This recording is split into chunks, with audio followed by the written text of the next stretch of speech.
안녕하세요, 구독자 여러분. 구독과 좋아요는 채널 운영에 큰 힘이 됩니다. 안녕하세요. 저는 경기도 김포에 거주하는 초등학생 자매를 둔 평범한 40대 여성입니다. 제가 이렇게 사연을 쓰게 된 이유는 얼마 전에 부부간의 이혼 문제를 다룬 프로그램을 보았기 때문이에요. 그날 소개된 사연은 형님 때문에 결혼 6년차 부부가 이혼 위기를 맞은 내용이었습니다. 어느 정도 부유한 집안에 시집 온 두 사람은 성격 차이가 분명했는데 형님은 곰 같은 스타일, 동서는 여우 같은 스타일이었어요.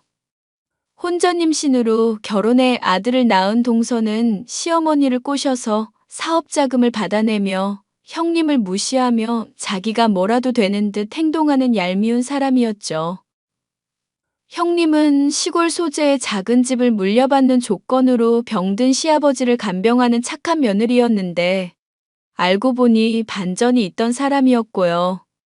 그 사연이 전부 똑같은 건 아니지만 거기에 나온 동서도 그렇고 상황이 저희 집과 비슷하더군요. 그동안 동서 때문에 상처받고 힘들게 보냈던 시간 생각하면 몇 대라도 더 때려주고 싶은데요. 그땐 시어머니도 동서의 말에 속아 넘어가 저와 큰 갈등을 빚기도 하고 제가 정말 죽고 싶을 정도로 많이 힘들었거든요. 그래도 지금은 다행히 그동안 고생했던 거 다 보상받고 행복하게 살고 있습니다. 주제도 모르고 저 무시하다가 큰 코 다친 동서 이야기. 지금 바로 시작하겠습니다. 여보, 현만이가 결혼을 한다네? 뭐? 갑자기? 도련님 여자친구 만난다는 얘기 못 들었는데? 그게 같은 회사 동료가 소개해줬다나 봐. 만난 지 1년 조금 안 됐다고 하더라고. 나도 자세히는 모르겠어. 오, 그렇구나. 근데 잘 된 거 아니야? 어머님이 도련님 더 늦기 전에 장가 보내고 싶어 하셨잖아. 그러긴 했지. 아버지 상태 더 나빠지기 전에 좋은 혼처 찾아서 보내려고 했지. 근데 그 녀석이 다 거절하더니 갑자기 이렇게 결혼을 한다네? 잘 된 거지 뭐. 도련님이랑 마음 맞아서 행복하게 잘 살면 그만이야. 근데 재수 씨 될 사람이 임신을 했다나 봐. 그래서 엄마도 기쁘긴 한데 좀 얼떨떨하시기도 하고. 뭐? 임신까지? 완전 축하받을 일인데. 동서될 사람 되게 궁금하다. 같은 회사 사람이라는 것 말고는 나도 아는 게 없네. 그래도 당신 말동무할 친구 생겨서 좋겠다. 재수 씨랑 잘 지내봐. 알겠어. 어머님 심란하시겠다. 아버님 저녁 챙겨드릴 겸 어머님이랑 커피 한잔 해야겠네. 그래, 당신이 수고 좀 해줘. 나도 오늘 일찍 퇴근하고 갈게. 저는 대학 졸업하고 직장 생활하다 남편을 만나 평범한 연애 후 결혼을 한 케이스입니다. 집안 형편도 적당했고 남편이나 저나 성격이 원만한 탓에 서로 잘 맞춰가며 살아보자 하고 28살의 나이에 부부의 연을 맺었죠. 시댁은 조금 부유했어요. 건물도 여러 채 갖고 계시고 강화도 쪽에도 땅을 갖고 계신 걸로 알아요. 다만 시아버지가 몸이 조금 불편하셨습니다. 저희 부부가 결혼하고 얼마 뒤 교통사고가 났고 장애를 얻으셨거든요. 못 걸어 다니고 그러는 건 아니지만 누군가의 도움 없이는 많이 힘든 상태였고 돌봄이 많이 필요한 상태셨어요. 시어머니는 식당을 운영하고 계셨고 저에게 결혼 이후 시아버지의 케어를 부탁하셨습니다. 무언가 대가를 바란 건 아니지만 시어머니는 그냥 넘어갈 순 없다며 당시 김포에 있던 작은 주택 하나를 미리 증여해 주셨죠. 그때가 벌써 15년 전이네요. 지금 김포는 한강 신도시라 불리며 수많은 아파트들이 들어서도록 많이 개발이 된 상태입니다. 당시만 해도 정말 허허벌판이라는 말이 어울릴 정도로 산과 들판, 허름한 주택들이 즐비한 곳이었죠. 사람들은 그딴 시골집 하나 물려받으려고 시아버지 수발을 드냐며 저를 나무랐지만 저는 그걸 당연하게 생각했어요. 워낙 저를 친딸처럼 아껴주셨고 저도 제 부모님이다 생각하고 열심히 모셨습니다. 동서, 아이 성별 나왔어? 내가 다 기대된다. 우리가 딸밖에 없어서 그런가 가끔은 아들이 부럽기도 하더라고. 지금도 충분히 행복하지만 첫째가 워낙 왈가닥이라 아들 못지않지. 그나저나 서방님은 아들이 좋아요? 딸이 좋아요? 저는 아들이던 딸이던 상관없어요. 그저 건강하게만 자랐으면 좋겠습니다. 저희 두 사람 닮은 아이인데 얼마나 예쁠까요? 형님, 저 아들이래요. 어머니가 많이 좋아하시겠죠? 그래도 집안의 대를 이을 아들 하나 정도는 있어야죠. 형님이 아들 낳았으면 딱인데. 재수 씨, 우린 그런 거 상관 안 해요. 아들이든 딸이든 뭐 어떻습니까? 요즘 시대에 그런 거 따져서 뭐해요. 그저 잘 먹고 잘 살면 그만인 거지. 그래, 당신 가끔 보면 조선시대 사람 같아. 요즘엔 딸 하나만 잘 둬도 열 아들 안 부럽다잖아. 아니지, 말이 다르지. 아들은 장차 집안을 이끌어갈 사람인데 재산 물려받을 때도 한몫하잖아. 근데 형님은 딸만 둘이라 뭐 없겠네요? 저는 보다시피 아들이라. 동서, 무슨 뜻으로 이야기하는 거야? 우린 자식 욕심 없다고 했잖아. 은근 기분 나쁘게 말하네? 어머, 기분 나쁘셨어요? 그러라고 드린 말씀 아닌데. 아니, 솔직히 좀 그렇잖아요. 옛날은 아니라지만 어머님, 아버님이 옛날 분이신데 당연히 떡두꺼비 같은 손자 안겨드려야죠. 암만 손녀 안겨드리면 뭐해요? 당신 왜 그런 말을 해? 지금 형수님한테 말 실수하는 거야. 동서, 지금 그렇게 말하는 이유가 뭐야? 나 들으라고 하는 소린 줄은 알겠는데 선은 넘지 말자. 요즘 세상에 아들 못 낳았다고 구박받는 며느리가 어딨어? 동서 임신도 한마당에 큰 소리 나게 하기 싫으니까 더 이상 말하지 말자. 기분 좋게 만나서 이게 뭐야? 형수님, 제가 대신 사과드릴게요. 이 사람이 요즘 감정 기복이 심해서 생각 없이 내뱉은 말 같은데 마음에 담아두지 마시고요. 아니에요. 서방님이 신경 쓰실 일 아니에요. 아무튼 동서, 몸조리 잘하고 나중에 보자. 동서는 아들을 가졌다는 자부심이 대단했습니다. 솔직히 요즘 세상에 누가 아들, 딸 차별한답니까? 다 똑같은 제 자식들이고 조선시대도 아닌데 대를 잇는다면서 핏줄을 운운하는데 참 기가 차더라고요. 아마 그때부터 동서가 얄밉기 시작했을 겁니다. 몇 개월 뒤 동서는 건강한 아들을 출산했고 이때다 싶었는지 온갖 호사를 누리기 시작하더라고요. 연예인들이나 유명한 사람들만 간다는 강남의 산후 조리원부터 고가의 육아 용품들까지 난리법석이었죠.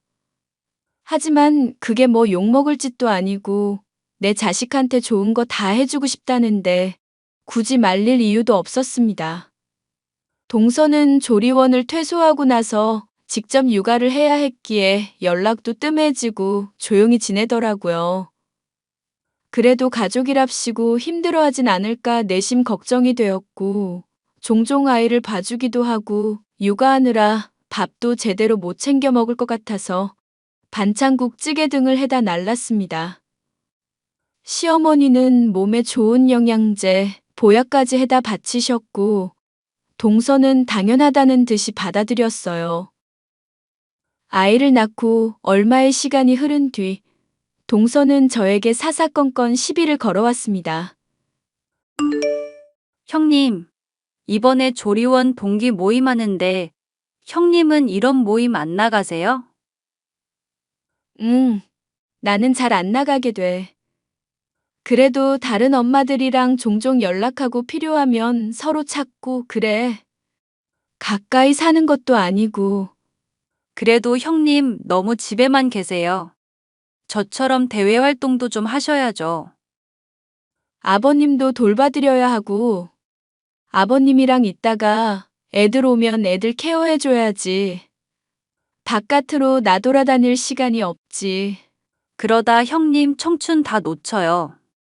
아이는 아이고, 아버님도 매 시간 붙어 있어야 하는 거 아니면 형님도 형님만의 시간을 보내세요. 그러다 펑퍼짐한 아줌마 된다고요. 뭐? 어쩔 수 없는 상황이잖아. 자꾸 그런 식으로 말하지 마. 나도 사람이라 나가서 놀고 싶지. 그런데 가족이 더 우선시 되어야지.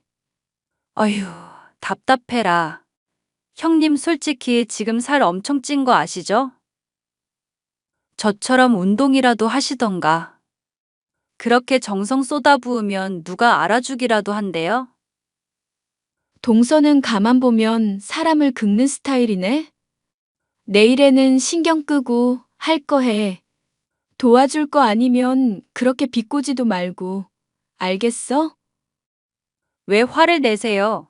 그 코딱지만한 집 물려받았다고 건물주라도 되는 모양이죠? 저는 곧 사업 시작할 거예요. 대를 이을 아들까지 낳아줬는데 어머님이 그 정도는 해주시겠죠. 아무튼 형님, 즐기면서 사세요. 그래, 동서. 말이라도 고맙다. 동서는 그 뒤로 보란 듯이 시어머니에게 온갖 알랑방귀를 뀌어대기 시작했습니다. 자신만의 사업을 하고 싶다며 매일같이 시어머니 옆에 찰싹 붙어서는 온갖 연기를 하기 시작했어요. 멀쩡하게 회사 잘 다니다가 휴직해놓고서는 갑자기 사업을 한답시고 저 난린데 꼴도 보기 싫더군요. 하지만 울며 불며 매달리기에 시어머니는 그 상황이 난처하셨는지 마지못해 사업 자금을 빌려주기로 하셨어요. 동서는 그 돈으로 베이커리 카페를 오픈했고 사업은 큰 성공을 거두었습니다. 당시 흔하지 않던 카페 스타일이고 인터넷도 점점 발전해서 홍보가 되니 많은 사람들이 찾아오더라고요. 그 와중에도 저는 시아버지 간병하랴, 두 딸들 보살피랴 정신이 없었습니다. 그러다 얼마 뒤 동서는 카페 일이 바빠졌다며 저보고 아이를 맡아달라고 하더군요. 솔직히 어이없었지만 매달 200만 원씩 월급 개념으로 준다길래 군말 없이 봐주기로 했어요. 돈에 눈먼 속물 같아 보이지만 집에서 제 할 일 하며 200만 원 버는데 어디 쉬운 일인가요? 그렇게 모든 가족들이 각자의 위치에서 최선을 다하며 살아갔습니다. 아, 형님 너무 힘들어요. 저 둘째 생기고 나서 일은 계속하고 싶지. 그래서 카페 나오는데 너무 힘드네요. 이참에 직원 한 명 더 고용하고 동서 조금 편하게 일하면 어때? 몸도 무거운 사람이 그렇게 무리하다가 큰일 나. 정 안 되겠다 싶으면 점심시간에라도 내가 도와줄까? 아, 형님이 뭘 안다고 그러세요? 카페 일해보신 적도 없는 분이. 제가 알아서 할 수 있으니까 신경 쓰지 마세요. 동서, 둘째 가지고 사업도 하랴 힘든 건 알겠지만 왜 항상 그렇게 날이 서 있어? 내가 이상한 말 한 것도 아니고. 죄송해요.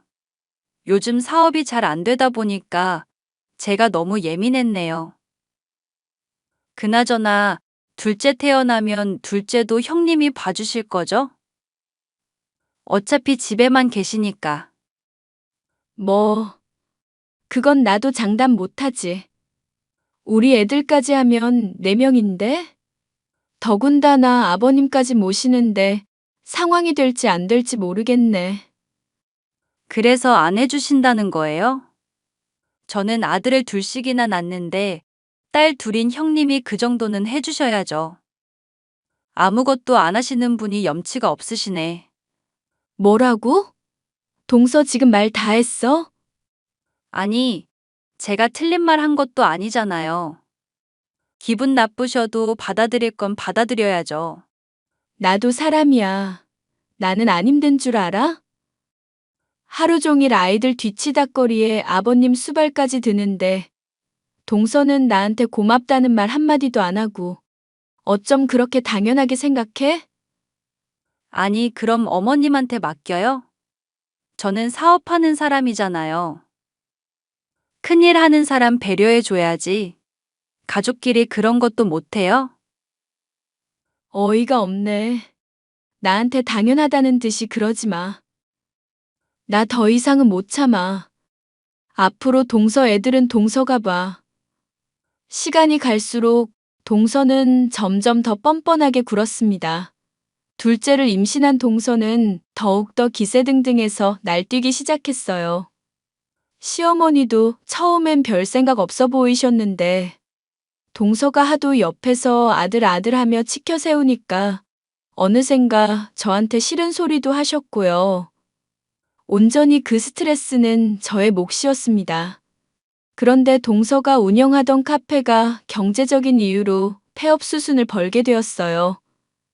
호기롭게 도전한 사업은 몇 년이 채 되지 않아 망하고 말았죠. 하지만 동서는 어떻게든 다른 사업을 하고 싶어 하는 눈치였습니다. 결국 대출까지 받아 새로운 사업을 시작했고 보기 좋게 쫄딱 망해버렸어요. 넉살 좋던 시어머니도 그런 동서를 조금씩 나몰라라 하기 시작했고 동서는 다른 방식으로 스트레스를 풀기 시작했습니다. 시어머니가 필요할 때 쓰라며 넘겨주신 카드가 있거든요. 그 카드의 존재를 알게 된 동서가 종종 그 카드에 손을 대기 시작한 겁니다. 처음 한두 번은 대출금 막느라 돈을 다 써버렸다며 아이 물건을 사야 하는데 돈이 모자라다는 이유로 갖다 썼던 게 점차 대범해지더군요. 자신의 명품백, 옷, 외식 등등 아예 자기 카드로 인식을 했는지 마구 써대기 시작했어요. 그러면서 시어머니나 다른 가족들이 있을 땐 저를 도와 열심히 시아버지 간병을 하는 척을 하기도 했고요. 카드값이 많이 나와도 여러 사람이 쓰는 카드니 그러려니 하셨거든요. 아, 형님. 도대체 이런 걸 어떻게 하셨어요? 아버님 소변통 냄새가 너무 심하잖아요. 동서, 지금까지 잘 해왔잖아. 어머님한테 나랑 같이 아버님 간병하고 집안일 돕겠다며 나중에 사업 자금 대주신다고. 동서도 동의한 거 아니야? 아, 그렇죠. 근데 너무 비위 상하잖아요. 참나. 동서가 하기로 한 거면 그냥 군말 없이 해.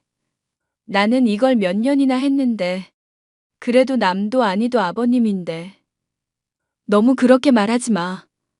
형님은 비위도 좋으시네요. 이런 구린내 나는 걸 어떻게 참으세요? 아니, 간병인 쓰면 되는 거 가지고 왜 굳이 사서 고생하시냐고요. 남의 손에 맡기는 것도 그렇고 처음부터 내가 해오던 거니까. 동서 그렇게 불만만 말할 거면 그냥 아무것도 하지 마. 듣는 내가 다 짜증나잖아. 답답한 건 저거든요. 제가 왜 이런 개고생을 하는데. 동서가 무슨 고생을 해? 내가 다 하잖아. 옆에서 떠들기나 하고. 솔직히 하는 게 뭐가 있어? 아버님 기저귀를 갈아드리기를 해. 뭐를 해? 아니, 그걸 제가 왜 해요? 웃긴다. 동서 이러는 거 어머님도 아셔? 서방님이나 다른 가족들 아냐고. 내가 말을 안 해서 그렇지. 동서는 차라리 없는 게 나은 것 같아. 이런 식으로 사람 갈구지 말고 그냥 하기 싫으면 하기 싫다고 해. 그럼 형님이 사업자금 보태줄 거예요? 그런 거 아니면 이래라 저래라 하지 마요. 저 이런 거 할 위인 아니거든요. 사업해서 성공해도 모자란데 형님이랑 애초에 급이 다른 사람이라고요. 아들도 둘씩이나 낳았는데 형님은 그런 거 모르잖아요. 자꾸 아들 아들 하는데 그만 좀 해. 동서 무슨 조선시대에서 태어났어? 어머님, 아버님도 뭐라 안 하시는데 동서가 뭔데 자꾸 이래라 저래라야? 동서는 동서 할 일이나 제대로 해. 동서는 시어머니가 보태주신다는 사업 자금을 받아내기 위해 이래저래 다른 식구들의 눈치를 보며 온갖 여우짓을 하기 시작했어요. 시아버님의 간병을 돕는다고는 했지만 막상 하는 건 하나도 없었습니다. 늘 제가 다 했고 시어머니나 다른 가족이 물어보면 마치 자신이 한 것처럼 아양을 떨어댔거든요. 워낙 여우짓을 잘했던 사람이라 가족들은 정말 동서가 그런 줄 알고 있었고요. 그런 동서는 기세등등해서 점점 더 저를 무시하는 발언을 많이 했습니다. 일찍이 남편이나 시동생에게 말해서 싹을 잘라버릴 수도 있었지만 가족 간의 불화를 일부러 만들기는 싫었어요. 애써 꾹 참고 견디는데 그동안의 서름이 북받치게 된 계기가 있습니다. 바로 오랜 투병 생활 끝에 시아버지가 돌아가셨거든요. 무거운 마음으로 장례를 치렀고 시어머니는 모든 걸 다 정리하고 고향 땅으로 내려가신다고 했습니다. 당연히 재산 이야기를 안 할래야 안 할 수 없었어요. 동서는 많은 재산을 물려받을 줄 알았는지 들떠 있었습니다. 그런데 동서에게 들어간 사업 자금만 10억 정도라 시어머니는 생각이 좀 다르신 것 같았어요. 저야 진작에 물려받은 작은 집이 있고 남은 돈은 시어머니가 어떻게 하시던 당연히 그 뜻에 따라야 한다고 생각했죠. 동서는 이때다 싶어 시어머니에게 또 다시 사업 자금을 요구했고 시어머니는 단번에 거절하셨습니다. 동서는 큰 충격에 빠졌고 그 뒤로 조금씩 엇나가기 시작했어요. 시동생이 이직을 준비한답시고 집에 있는데 가족들은 나 몰라라 하고 밖으로 나돌아다니는 시간이 많아졌습니다. 좀 과하다 싶을 정도로 잦은 외박에 외출에 매일 술까지 마시며 방탕한 생활을 이어나갔죠. 서방님, 이직 준비 잘 돼가요? 생각보다 많이 힘들죠? 네, 솔직히 경력직이라 잘 될 줄 알았는데 나이가 있어서 그런지 잘 안 되네요. 이럴 줄 알았으면 그냥 그 회사 다닐 걸 그랬어요. 에이, 힘내세요. 아직 서방님의 진가를 몰라서 그래요. 꼭 회사 아니더라도 할 수 있는 일은 많으니까 너무 걱정하지 마세요. 그렇게 말씀해 주셔서 감사해요, 형수님. 요즘 취업난이라는데.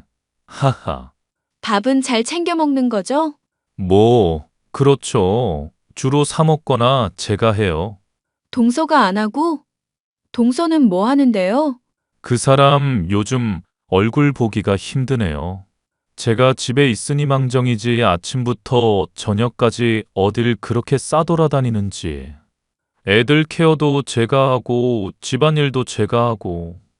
뭐라고요? 아니, 왜 서방님이 다 해요? 동서 정말 아무것도 안 해요? 그렇죠 뭐. 그냥 제가 하는 게 마음 편해요.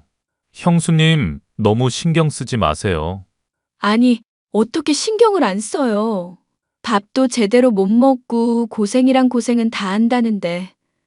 참나 어이가 없어서. 내가 지금 당장이라도 동서한테 한마디 해줘요? 아, 그러지 마요, 형수님. 제가 알아서 할게요. 괜히 큰 소리 나는 것도 싫고. 저희 부부 문제니까 알아서 할게요. 참아요, 참아. 휴, 서방님이 그러시다면 제가 뭐라 할 수 있는 건 아니니까. 아무튼 너무 힘들면 말해요. 알겠어요. 고마워요. 아, 그리고 금요일쯤 어머님이 김장하신다고 했는데 아마 그날 잠깐 들릴 것 같아요. 김치랑 반찬이랑 전해주러. 그날은 아마 집사람이 있을 거예요. 제가 미리 말해 놓을게요. 그렇게 저는 사전에 말한 날 시어머니의 심부름으로 시동생 집에 반찬을 전해줄 일이 있어 가게 되었습니다.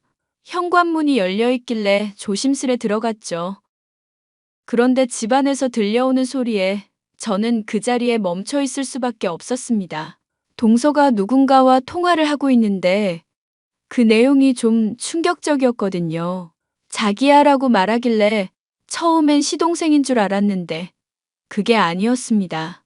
제가 온 줄도 모르고 스피커폰으로 통화를 하는데 혹시 몰라 대화를 녹음하기 시작했어요. 자기야, 내가 우리 시어머니 잘 꼬드기고 있거든. 돈 금방 받아낼 테니까. 그걸로 새 출발하자. 그나저나 지난번에 말한 사업은 확실한 거지? 지난번처럼 망하면 안 돼. 그럼 정말 자금줄 없어진단 말이야. 내가 얼마나 공들이고 있는 줄 알아? 아무튼 조금만 기다려. 사랑해. 이런 대화를 나누는데 딱 듣고 나서 아, 바람을 피우고 있구나 싶더라고요. 저는 아무렇지 않게 초인종을 누르고 문이 열려있네 하며 집 안으로 들어갔습니다. 반찬만 전해주고는 얼른 집으로 와버렸어요. 좀 더 상황을 두고 보고 시동생과 남편에게 알려주기로 결심했습니다. 며칠 뒤 동서가 웬일로 저희 집에 왔더라고요. 가져갔던 카드를 다시 가져다 준다는 핑계로 말입니다. 또 별것도 아닌 말로 제 속을 긁어놓을 게 뻔했지만 어떻게 하나 두고 보기로 했어요. 형님, 저 육아 때문에 너무 스트레스 받아요. 식탁 위에 있는 카드 써도 되죠? 동서가 스트레스 받을 일이 뭐가 있어? 애는 서방님이 봐주시지. 동서 맨날 놀러 다니잖아. 뭐라고요? 형님 잘 알지도 못하면서 왜 그런 말을 하세요? 내 말 틀렸어? 맨날 서방님이 애들 등원시키고 저녁밥도 먹이고 집안일도 다 한다며. 동서는 아침부터 나가잖아. 저 미행하세요? 그리고 제가 그러든 말든 무슨 상관이세요? 그럼 저 같은 사람이 집안에 틀어박혀서 육아만 하라는 말씀이세요? 못할 건 뭔데. 할 말 없으면 그냥 나가. 아니, 손님이 왔는데 커피라도 한 잔 타주시죠. 뭐 그렇게 매정하실까? 알아서 타 마시던지. 그리고 그 카드 언제 또 쓸 거야? 이번에 우리 냉장고 바꿔야 해서 이번 주에 보러 가야 하거든. 언제 쓸 건지 미리 말해. 그래야 서로 안 겹치지. 뭐 주말 정도에 또 쓰겠죠? 제가 알아서 할 테니까 신경 끄세요. 그래. 그리고 어머님, 이제 일 안 하시니까 동서 개인적으로 사치 부리는 건 그만해. 나 이거 어머니한테 허락받고 사는 거야. 아, 네네, 알겠어요. 사실 벌써 300 정도 긁었거든요. 이거 한도 1,000만 원 아니에요? 뭐, 알아서 잘 쓰세요. 앞으로는 말하고 쓰란 말이야. 내가 매번 둘러대주는 것도 한두 번이야. 아버님 간병할 땐 그러려니 했는데 지금은 아니잖아. 아, 생각난 김에 한 번 더 써야겠다. 내일까지 쓰고 돌려줄게요. 적당히 좀 해. 어휴, 나도 모르겠다. 동서 마음껏 써. 네? 반응이 왜 그래요? 뭘? 마음껏 쓰라니까. 난 이제 동서 신경 안 쓸래. 역시나 조금이라도 기대했던 제가 바보였습니다. 동서는 아무 일도 없는데 저를 갈궈대더군요. 바람 피운다는 사실을 알아서 그런지 동서가 더 괘씸하고 얄미워 보였습니다. 저는 결국 제가 알고 있는 모든 걸 알려주기로 했어요. 며칠 뒤 남편과 시동생을 불렀고 모두가 모여있는 자리에서 녹음 파일과 카드 거래 내역을 보여주었습니다. 동서는 숙박업소며 백화점이며 안 다닌 곳이 없었어요. 모든 사실을 말하자 시동생은 적잖은 충격을 받은 모양이더라고요. 제 말을 듣더니 한참을 아무 말 없이 있다가 이만 가보겠다고 하고는 집을 나서더라고요. 혹여나 무슨 일이 생기는 건 아닐까 노심초사 걱정이 되었습니다. 서방님, 무슨 일 생기는 건 아니겠지? 괜히 말했나? 아니야, 잘했어. 현만이도 알 건 알아야지. 나도 재수 씨 좀 찝찝했거든. 당신은 왜? 아니, 나 얼마 전에 회식했잖아. 근데 거기 근처에 모텔촌 있거든? 거기서 재수 씨랑 똑같이 생긴 사람이 A 모텔 들어가는 거 봤어. 그냥 동서랑 닮은 사람 아니야? 아니야. 예전에 현만이가 재수 씨 준다고 사왔던 그 한정판 가방 있잖아. 그걸 메고 있더라니까. 그거 국내에 몇 개 없다며. 그렇지. 생각해봐. 재수 씨 닮은 사람인데 그 가방 들고 있는 여자. 뭐가 수상하지 않아? 딱 봐도 재수 씨 아닐까? 와, 동서 그렇게 안 봤는데 너무하네. 아무튼 나도 많이 고민했는데 잘 해결됐으면 좋겠다. 나 할 말 정말 많거든. 당신 고생한 거 잘 알지? 일단 상황 좀 지켜보자. 야, 너 무슨 말을 어떻게 한 거야? 현만 씨가 나한테 이혼하자는데 너 정말 미친 거 아니야? 뭐? 미쳤냐고? 미친 건 너겠지. 왜? 이혼한다니까 그건 쫄리냐? 차라리 잘 된 거 아니야? 동서가 물고 빨고 하는 그 남자랑 잘 살아봐. 와, 너 이거 고소할 거야. 명예훼손이라고. 내가 바람 피웠다는 증거 있어? 내가 동선의 집 반찬 갖다 주러 간 날 통화한 거 내가 녹음 다 했거든?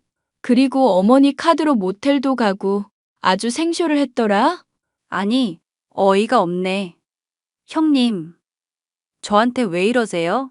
이미 끝난 사이에 무슨 형님이야. 야, 이년아. 더 이상 우리 집에 분란 일으키지 말고 그냥 조용히 꺼져. 야, 네가 어떻게 나한테 이래? 마음껏 짓거려라. 착한 우리 서방님이 지금까지 참고 산 것도 용한 거야. 너 험한 꼴 보기 전에 그냥 꺼져. 그냥은 못 떠나지. 물려받을 재산이 있는데. 그거 내가 어떻게든 못 받게 해줄게. 넌 위자료 한 푼 못 받고 떠날 줄 알아. 한 달 정도의 시간이 흐르고 시동생 부부는 이혼을 했습니다. 난리 칠 줄 알았던 동서가 의외로 순순히 이혼 도장을 찍더라고요. 당연히 위자료 한 푼 못 받고 떠나게 되었습니다. 물론 얌전히 떠나진 않았어요. 술을 잔뜩 마시고 저희 집에 찾아와 난동을 피웠거든요. 저 때문에 자기 인생이 망했다며 신세 한탄을 하는데 남편과 저는 가차없이 동서를 내쫓아버렸습니다. 그리고 그 무렵 저에게 반가운 소식이 들려왔어요. 시부모님께 미리 물려받은 작은 집이 재개발이 된다는 소식이었죠. 김포가 대대적인 신도시로 발돋움하면서 제 소유 집터도 재개발 대상이 되었고 지하철까지 들어온다는 소식에 엄청난 보상금을 받게 되었습니다. 하루아침에 50억이 넘는 자산가가 되어버렸어요. 남편과 시어머니는 그동안 고생했다며 마땅한 대가라고 하더군요. 저는 그 돈으로 김포 지역에 아파트를 사 이사를 했습니다. 시어머니를 모시고 살 생각이었지만 끝까지 고향에서 사시겠다며 고집을 부리시는 통에 대신 집을 한 채 지어드렸습니다. 그렇게 한바탕 폭풍이 몰아치고 저희 집엔 평화로움만 깃들게 되었어요. 그 뒤로 10년 정도가 지난 오늘 저는 여전히 행복함에 만족하며 잘 살고 있습니다. 동서는 시동생과 이혼한 뒤 그 남자와 살림을 차렸지만 얼마 가지 못하고 헤어졌다고 들었습니다. 그러고는 별다른 소식이 들려오질 않네요. 시어머니는 작년에 지병으로 세상을 떠나셨어요. 모처럼 사연을 이야기하면서 시어머니 생각도 많이 나네요. 아무튼 제 이야기는 여기까지입니다. 잘 들으셨나요? 재미있게 들으셨다면 좋아요와 응원의 댓글 부탁드릴게요.